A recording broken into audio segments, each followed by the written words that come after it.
These are the 5 mistakes that I made on my journey from mid-30s and way too fat to now, almost 49 and not too fat anymore. And these are some of the big ones that if I could go back, I'd avoid making again. Some people have said, it can't be that bad, look where you are now. Yeah, but it did take almost 15 years. 4 more, I could have tunnelled out of Shawshank faster. So I'm going to cover allowing setbacks to derail me completely, over-reliance on exercise, when to use and not use the scales, poor planning and listening to the wrong people. Hopefully you find it all useful. And yes, I know, I wouldn't have fitted in the hole. I'd have to dig for longer. Morgan Freeman gets out before me, and by the time I get down to Mexico, he's gone and bought the boat, stole my idea. I guess now I work for him. Does he even give me a job? I've got a criminal record. It's a very different ending.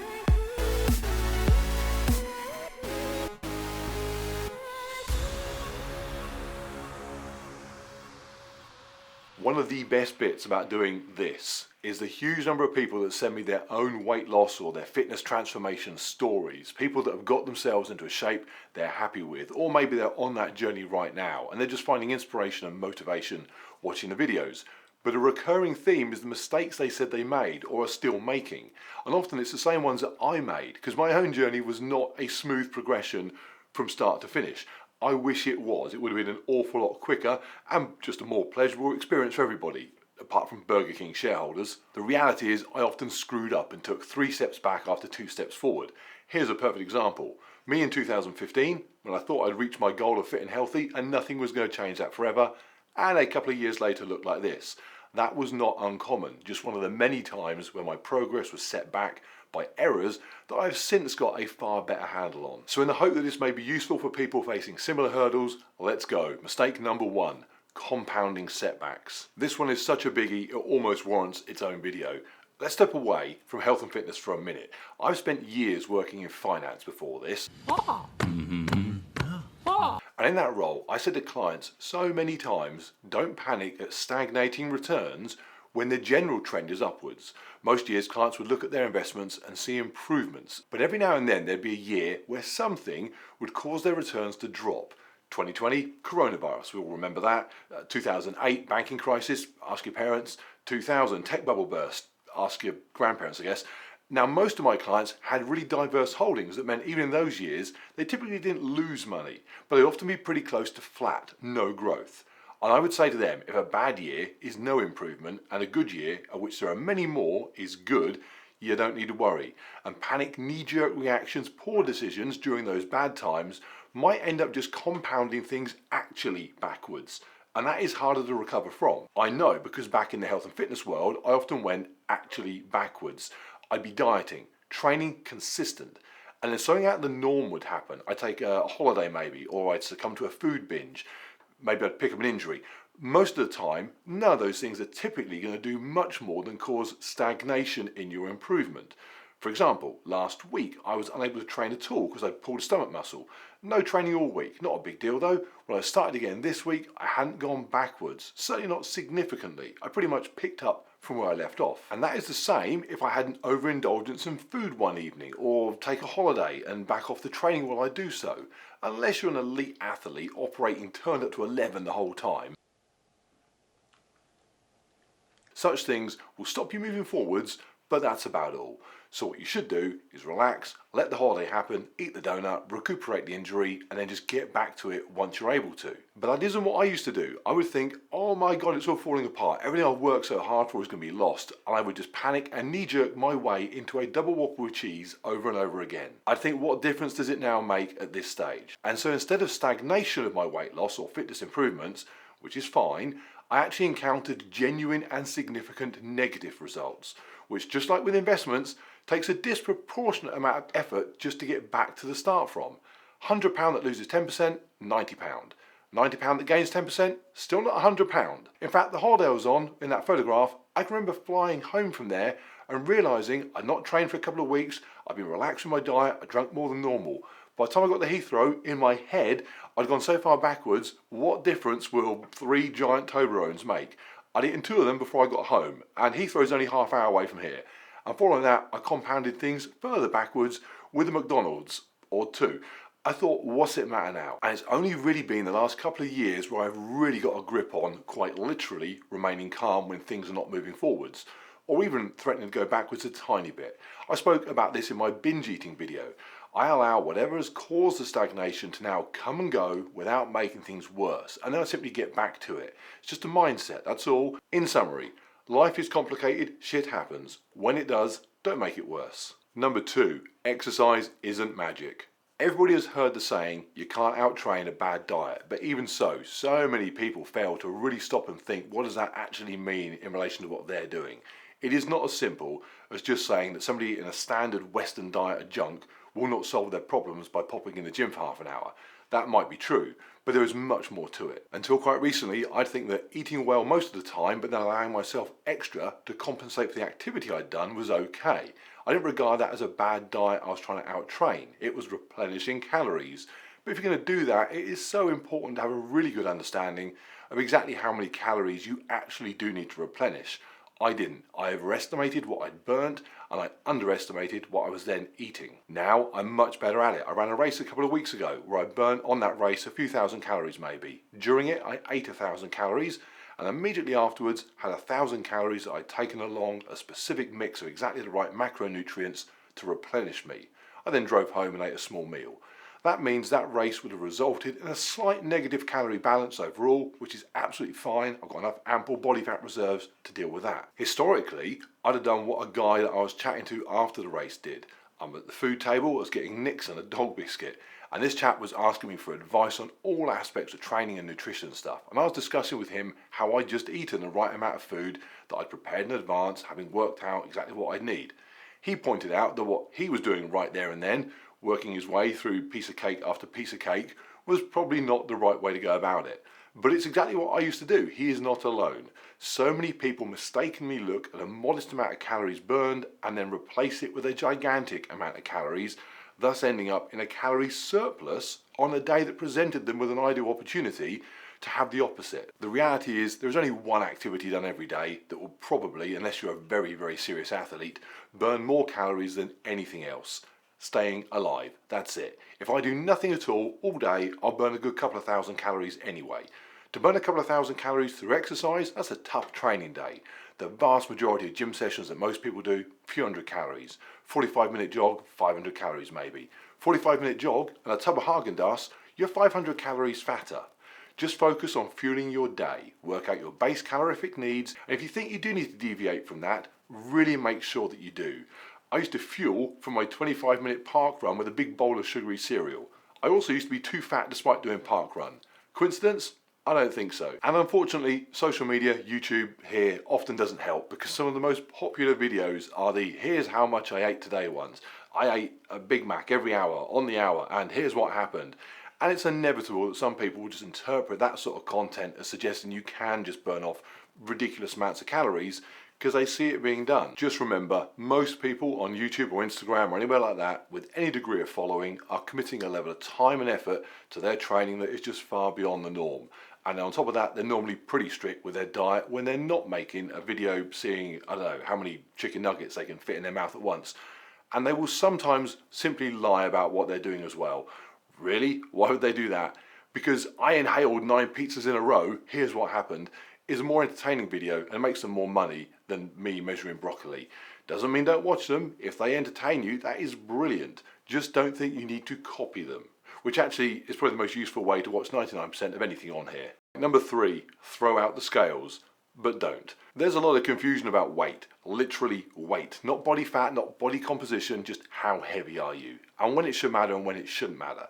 I'll give you 2 perfect examples. Last year was my wedding. In the months leading up to it, Jenna wanted to be a certain weight on the day. She had it fixed in her head. It was her wedding too, fair enough. A couple of weeks out, she looks absolutely amazing, just looks perfect. But she says she's stressed because she's not the right weight. I asked her, well, if you were the right weight, but you looked less amazing, would you be happy? Obviously not. Oh no, she said yes she would, which was almost grounds for calling the wedding off before it even happened, because I appeared to be about to marry an idiot. I just hid the scales in the end. When you are close to an ideal weight, fluctuations day to day in your weight for all sorts of reasons beyond your control will be beyond your control.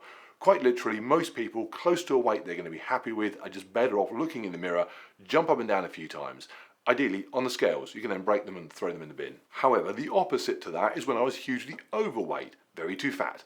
I would eat what I thought was an appropriate diet for fat loss and occasionally would then get on the scales and sometimes see that nothing appeared to have happened for a couple of weeks. And I would then blame body composition change. I'd tell myself that because I was now working out, my muscles were growing rapidly beneath my duvet of fat and they were countering any lost weight. No, I was way over 300 pounds and needed to lose a huge chunk of it. I was not replacing it with muscle growth. I should have been seeing something happen on the scales because I should have been becoming a lighter human being.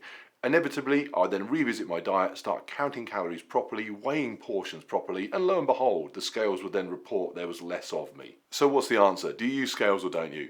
I think you do, but you do so with your sensible hat on. When I looked like this, I was on the scales every Friday, making sure I was a bit lighter than I had been the Friday before.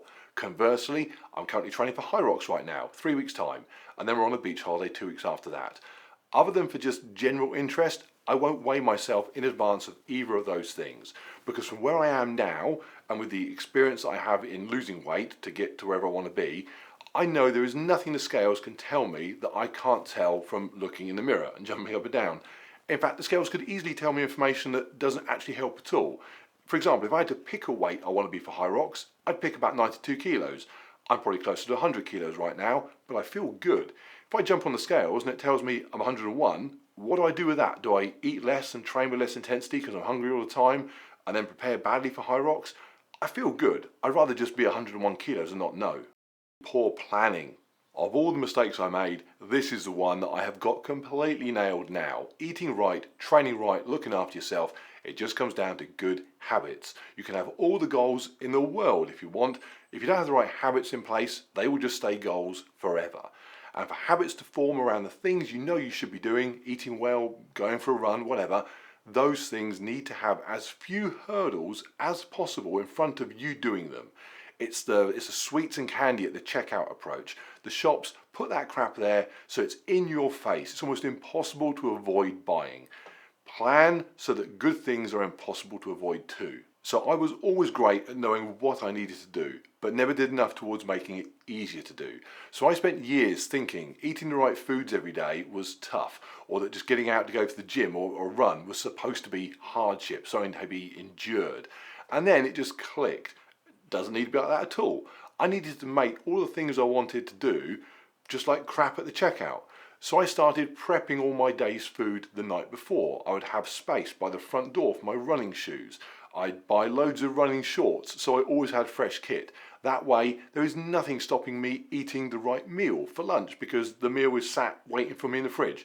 So are my shoes when it's time to go for a run. I never skip a run because all my stuff's in the wash because I've got more kit than wash days. And I still do it now. My bike is set up in front of the TV in the garage and always ready to go. If I think one evening, well, I might ride the bike. There's nothing between that thought and me doing it. I even joined a worse gym 2 minutes from my house because I'm more likely to go there than the better gym that's an inconvenient car drive away. In summary, if you make everything you want to do as easy as possible to do it, you're simply more likely to do it. There's a great book on this, Atomic Habits. In fact, I've done 2 videos on the whole thing, which I'll link up top and put in the description down below. Well worth checking out. And lastly, avoid idiots. Maybe idiots is a little bit harsh, but it's not. The reality is it's impossible to go from overweight to the point where it is endangering your health. And incidentally, nobody's saying anything about it unless you wear a bikini on the beach and then stick it on Instagram, in which case they'll say it's empowering, to in shape and a healthier version of you without a selection of comments, all of which can be classified under pretty stupid. I heard them all. The stupid ones, not the empowering ones. Hardly ever wore a bikini though. Are you ill? Are you eating enough? Is everything okay? You're not going to lose any more weight, are you? Do you not think you've lost enough now? That can't be healthy. Are you eating anything at all? I got all of those and more. Half of them from my mum when I was still 4 stone heavier than I am now. Now, I never struggled massively with any of that because I'm somebody that's not overly concerned about other people's opinions. I kind of don't care. In fact, if anything, I find it actually motivating. I got my first tattoo at the age of 45. I then got my next 4 tattoos because I kept hearing people tell me they don't like tattoos. It just amused me to go and get another one. And here yet again, people say, oh, but what will it look like when you're old? I've got no idea. Gross and wrinkly, just like you, Dad. Family Christmas is great at my place. So I don't care. But I know other people do, and understandably so. So just understand this. There are only 3 reasons why people losing weight and getting in shape are told those sort of comments. 1, they genuinely have lost too much weight and are now just unhealthy on the other side of the spectrum. A real issue, disordered eating, that results in that is not something I'm dismissing at all. But the reality is, the vast majority of people hearing those comments are not hearing them because they are too thin. And that is certainly the case amongst the average demographic for typical viewers of this channel. So that leaves the 2 main reasons. Firstly, people are so used to overweight being the norm that when they see something different, it is shocking. I can remember the first time I took Jenna to watch me race at a Spartan, and we were queuing up with my age group. And she said, "Where have all these jacked old men come from? This is not what 40-something men look like." I said, "No, not normally it isn't." So there is that. People are simply used to seeing something, and when they see something different, even if it's correct or better, it just takes a while for them to adjust to it. It's like the experiment where they got people to wear glasses that inverted what they could see.